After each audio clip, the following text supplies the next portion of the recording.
Das möchten wir euch einfach nahebringen. Auf einem sehr guten Weg ist auch die Band Plaisir. Die Gruppe, bestehend aus 3 Sängerinnen und 3 Musikern, existiert gerade mal ein halbes Jahr. Und trotzdem hat Plaisir, eigentlich unfassbar, jetzt schon einen eigenen Fanclub mit ein paar 100 Mitgliedern.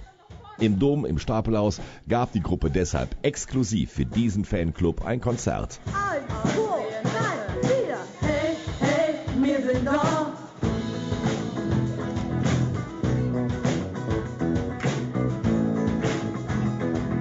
Das ist ein ganz surreales Gefühl, dass da plötzlich ein Fanclub aus dem Boden gestampft wird und innerhalb von einem Monat irgendwie 200 Mitglieder da waren. Und wir haben uns unglaublich gefreut darüber. Man macht das einfach so aus einer Idee einfach heraus. Wir probieren das mal und dann hat man plötzlich einen Fanclub. Also das ist einfach nur total schön, aber gleichzeitig total absurd. Inspiriert dazu, kölsche Musik zu machen, wurden die Mädels bei einem Konzert von Casalla.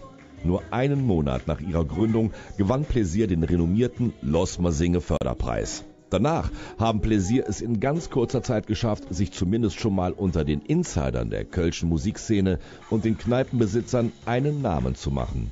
Plaisir sind gefragt und gehen in Kürze ins Studio, um 3 neue Songs aufzunehmen.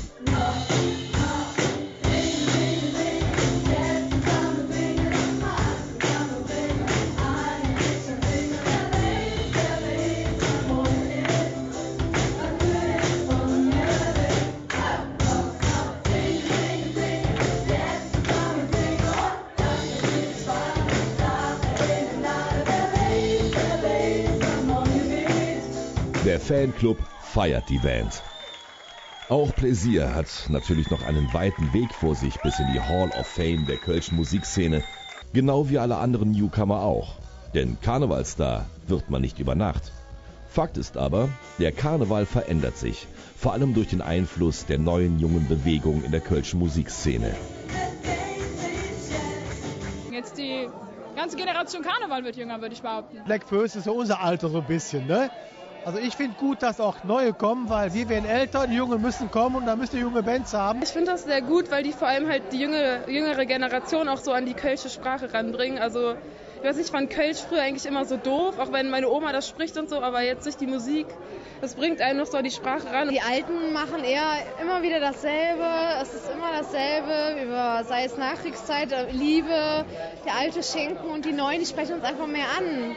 Einfach mit ihren Texten über das Lebensgefühl, wie so Sachen, Kissenschlacht, darüber, einfach so banale Dinge des Alltags. Und das spricht uns einfach an. Die Themen der kölschen Newcomer-Bands treffen also das Lebensgefühl der jungen Generation auf den Punkt. Die Mädels und Jungs haben Spaß und machen Spaß. Hoffentlich geht das genauso weiter. Wir drücken auf jeden Fall natürlich allen die Daumen, dass es klappt mit dem ganz großen Sprung.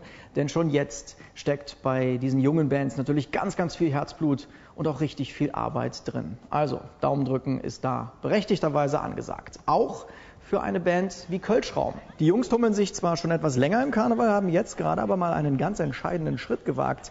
Kölschraum hat nämlich das